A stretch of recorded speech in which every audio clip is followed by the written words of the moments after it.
Hey there guys, I'm SonicGhost and welcome back to some more Let's Play Star Fox Adventures. Last time we landed on the planet here, Dinosaur Planet.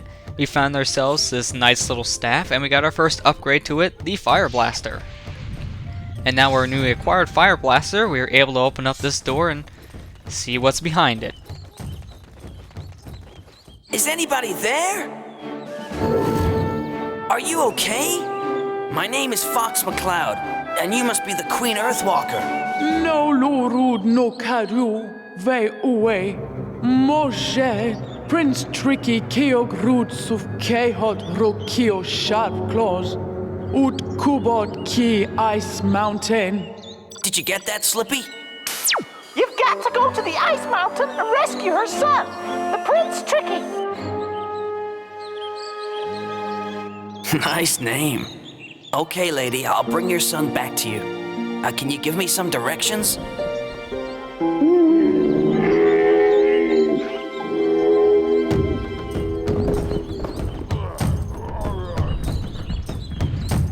Oe mish weki keo warpstone, kutso kutsoj wuk feno, ut sujod oe keo. You've got to talk to that big stone guy. She called him a warp stone. That's all I need to know. I'll be back soon, Queen. Don't you worry. Haven't you finished that translator yet? It's nearly ready, Fox. I just need a bit more time. Slippy out.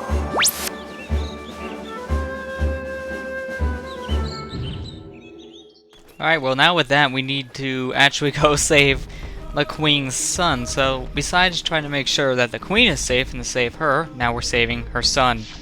So yeah, we're starting off with a lot of rescue missions, not mishkins. Great speech, by the way. I know I have the best in the world. But once we now have the Fire Blaster, we can blow up that plant there and we get a bomb spore.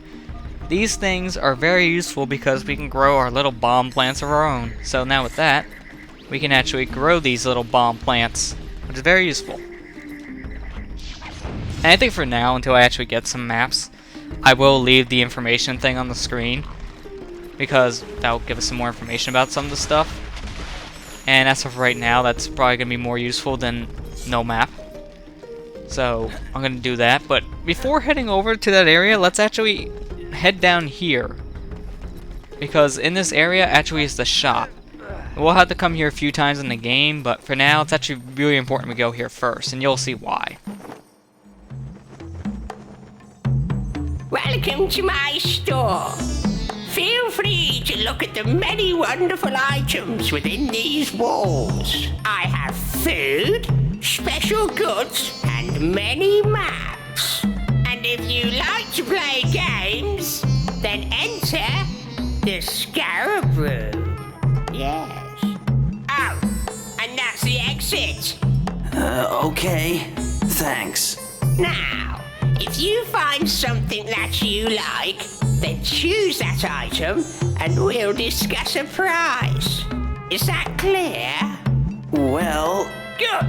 Now, hurry and choose something. Or get out. Okay, so this storekeeper here does say you can negotiate prices, but I swear that mechanic just does not work as well as it should. Because we actually need to come in here, we need to buy this thing, the rock candy. It's 10 scarabs. You pay this much. But let me show you what I was talking about, the haggle system not working. Now you can go as low as you want, so say we can ask if we can buy this for 5 scarabs. Although at the lowest value, I don't recommend doing that because that doesn't work. But let's go say, how about we do 8? No, that's too low. You can do it again, he'll say the same. How about we do 9? Okay, I'll sell it to you. It worked. Sometimes that might not work. It's really, really random. Just how that works. It just doesn't work. That's my main point. It just doesn't work. But the haggle system is useful when it does feel like cooperating, because you can get like maps, for example, really cheap if you play your cards right. And stuff like that's really useful if you can get it to work. Sometimes I get it to work, and sometimes I gotta pay full price, which is really annoying. But let's actually head down here and talk to him again, because this is where he told us to come if we wanted to play a game. How about playing a little game? Choose how many scarabs you wish to gamble. I will then throw them into this cave, and you have to collect them within my time limit. Now, I do believe for this game you can only go up to 5 scarabs. If I'm wrong, I can put detail about that on the screen, but Are you ready? you can only play for a certain amount of scarabs, and if you touch any of the purple ones, and it's game over. I don't believe you did it. You win fair and square. But if you do win, he will double your amount, so let's go ahead and play it How about again. Playing a little game. Problem is, each time you play, you gotta watch the scene over and over again, so it's pretty annoying for that How factor. many scarabs you wish to gamble? I will then throw them But into this it's a cave, pretty easy and game you have to if collect you them just put in within like a my handful of these time limit. scarabs. If you put like the highest amount in, then, well, good luck, it's gonna be really hard. Because those scarabs can run right into you and you'll fail. That's the problem with this game. Those purple ones just kind of aim towards you, or huddle around your scarabs. It's pretty annoying. You win fair and square. But for the most part, if I need scarabs, I don't play this game because it's very risky. But I just want to show that off, which is why I played it now. But I do want to head over here, actually. Let's see. Yeah, let's head over here first. Or not, because I've already been in here. I didn't mean to go that way. Let's head over here, because the icon is of some eggs. This is actually the part of the shop you will be using the least. Because in here, you could just buy all the little stuff that you need, like fireflies for later, bomb spores, you can get those for free, same for fuel cells, same for these things. Everything in here you can get for free around the land. And it's really easy to get all of this stuff anyway, so you'll never use this room, and if you do, it's mainly probably just going to be for a fuel cell, but you're not going to use it for, like, say, health. You'll never use it for, like, health, because you can find health all around this place. And I mean the world, not just this store. But in here, we have a bunch of maps. And these maps, you can buy for whatever area. And I'm going to buy the first one here, Thorntail Hollow. You pay this much. But let's see if we can go ahead and gamble with it. No, that's too low. Get used to him saying, nope, that's too low. Because he's going to be saying that all the Okay, I'll time. sell it to you. But the problem is, I have 4 scarabs now. You need to have the set price in order to gamble with him. So say I'm going to go buy another map, it costs 5 scarabs. Well, I still won't be able to gamble with him because I don't have 5 scarabs. I have 4. He won't let me buy the next map. So it's useful for that sense, you gotta know that. So now that I showed off all the corners in this shop, I can probably leave. Unless that was a scarab, which I was kind of hoping it was, but it's not. Actually, I think there's one over here, isn't there? Yeah, there is. Although, I don't know why the thing's there, because that crate was empty. But let me go ahead and swap back over to the map data now, because now that we have our first map, I can actually show how this would work. And apparently walk into a corner because I couldn't grab the ledge. That just made sense. But let me go ahead and collect some more scarabs. Actually, I'm going to go ahead over here first. This is a bomb spore planting patch. You mean the water. This is probably one of the worst places for this tutorial to pop up because you can't see it. But whenever you see a C button hovering over ground like this, then that's where you can plant one of your bomb spores. So that's good to note. Oh, and I can't remember if I mentioned it last episode, but any item that you have in your inventory, so say the bomb spores, if you press the Y button over it, that will be a quick command, so you can just press that button and then you can go ahead and use that item. But this right here, these are the fuel cells, actually. I was trying to get my little information box to show it, but it wouldn't. But this fuel cell here, these are used to power the R-Wing. In order to get to the next area, you need to have a set amount of fuel cells to get there. And I never ever remember how many you need for each area because I always have more than enough whenever I go back to my R-Wing. So whenever we get to that point in the game, when we actually have to go to the next part of the planet using our R-Wing, I will show it on screen of how many fuel cells you'll need because simple research will tell me, but I won't remember off the top of my head, so I gotta look them up ahead of time. But those fuel cells are scattered throughout the planet, and you only need a set amount, so you never have to worry about running out of fuel cells. You'll always have more than enough. And that's a lot of scarabs, wow. That's pretty useful. But let's go ahead and get a bomb spore ready, plant it here. And let's go ahead and wake this dinosaur up with one big explosion. Oh, how did you not wake up from that? Must be a very sound sleeper. But I still have another one here in my inventory, so let me go ahead and use it.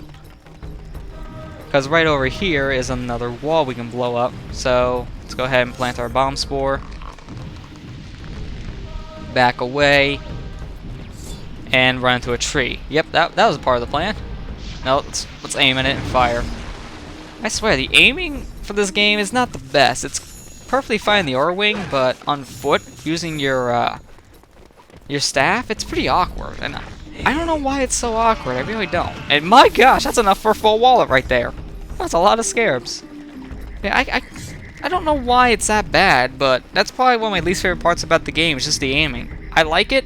I like the control. Just that's the one thing I don't like. Let's go ahead and talk to the warp stone. Nobody ever brings me gifts anymore! Now, when he said that, this is why we had to stop in the store, because he wants a gift before he'll help you. So we need to offer him this rock candy. Ah, a lovely sweetie. Mmm.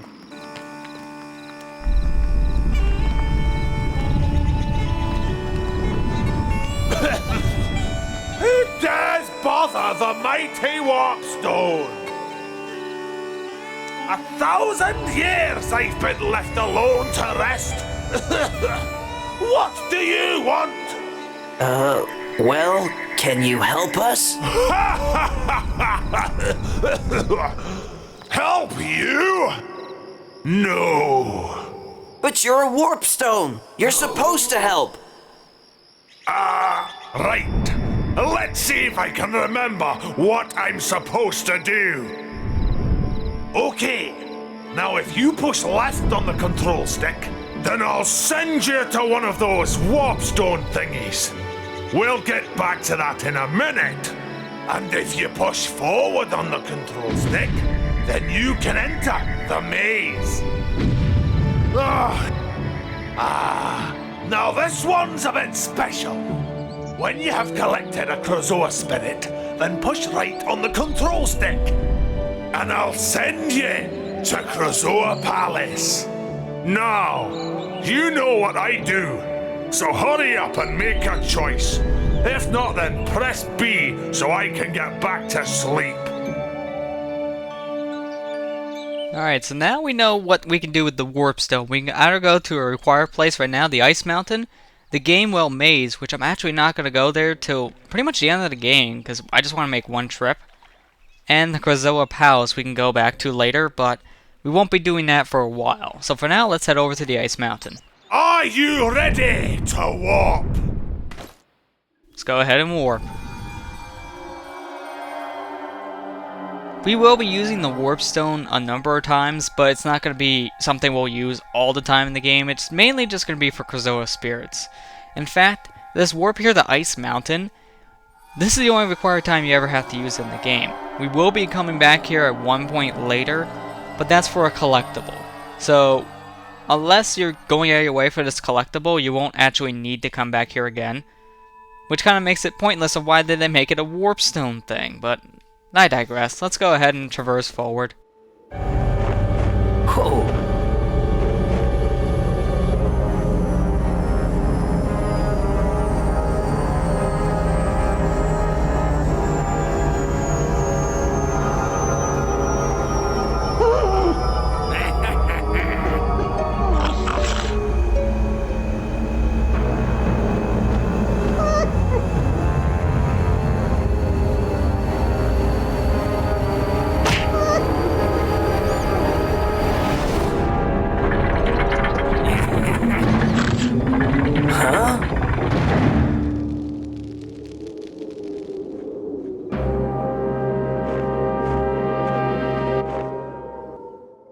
Well, we found where the Prince of the Earthwalkers are. He's in there. So we just have to go ahead and save him. Over here, There is another point where we can blow up that wall, but I'm not going to be doing that till later because we can't do what's behind that yet. We need more scarabs, but we need to defeat those shark claw that are over here, and we got these blocks in the way. Now you think, just stand here, let that cannon fire, and hope that those break open the blocks. That doesn't work. It will never break open the blocks. One thing you could do is you can aim in between there with your fire blaster and hope you hit the sharp claw with that, but I'm not going to do that, and that's what their names are. I will show with the information thing that they are called sharp claws. But you want to grab that keg over there because that will blow those up instantaneously. But these are shark claw. Remember General Scales' army. We will be fighting these things all the time. And there's no difference between the blue and the standard color sharp claw. They're the exact same thing. I just want to point that out there now in case someone asks that because they're the exact same. It's just a different color. But once you defeat those two, then a fire blaster symbol appears on that door. We can head in there. So let's go ahead and do that. And I didn't mention last episode because that cutscene was appearing that little roundhouse kick thing that you do, that does half a unit of damage. So that if you want to take down enemies fast, then that's how you would do it. And how did that hit me? I was delaying so I can explain the rest of this, but wow, I cannot believe I got hit. But let's go ahead and head in here. Look, Eve mode! Hey, Scaleface! Pick on someone your own size! I am Fox McCloud, lead pilot of the Star Fox team. I've come to take the prince back to his home. Hey, wait!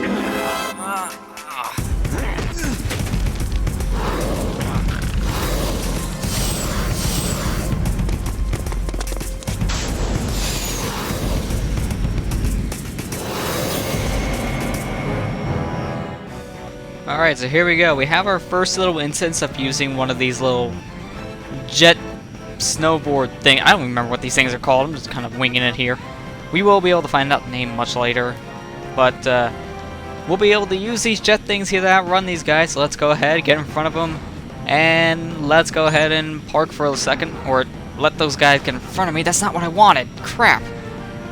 A great tip for this is if you get in front of these two sharp claw in the beginning, and you get to go inside that cave before they do, you can just hold down the B button for brakes, and then you can just let those guys run into you as much as they can, and you win. That's all you gotta do.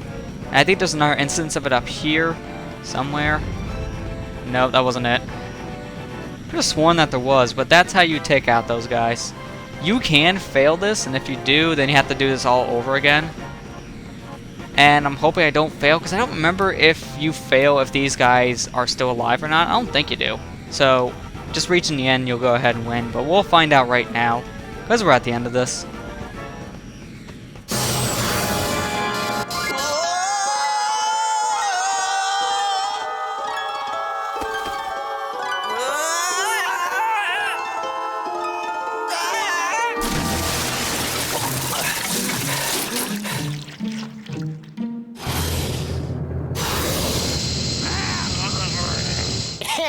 Ue sizbu aku kutsuk furu, e uet rovekwat rodan. What? Ue sizbu aku kutsuk furu, e uet rovekwat rodan. I can't understand you. Ue sizbu at hot spring, or you'd be frozen by now. Why, you little... Hey, I wouldn't if I were you. My dad's a king earthwalker, and he'll bash you up. I don't think he'll be doing any bashing. He's been captured. That's why I've been sent to rescue you. He's been captured? That's right. It was your mother that sent me to find you. Is she okay? She'll be just fine. But we need to get you home. Now the funny thing about that cutscene we just saw is if you beat those sharp claw and you actually knock them off their boards, then they'll still appear up there on that ledge. It doesn't make that much sense of how they would still appear up there, but they do, and it's pretty funny. But now, with all that said and done, I'm going to go ahead and end the episode here, guys. So, next time on Let's Play Star Fox Adventures, we'll take Tricky back to his mother in Thorntail Hollow. I'll see you guys next time.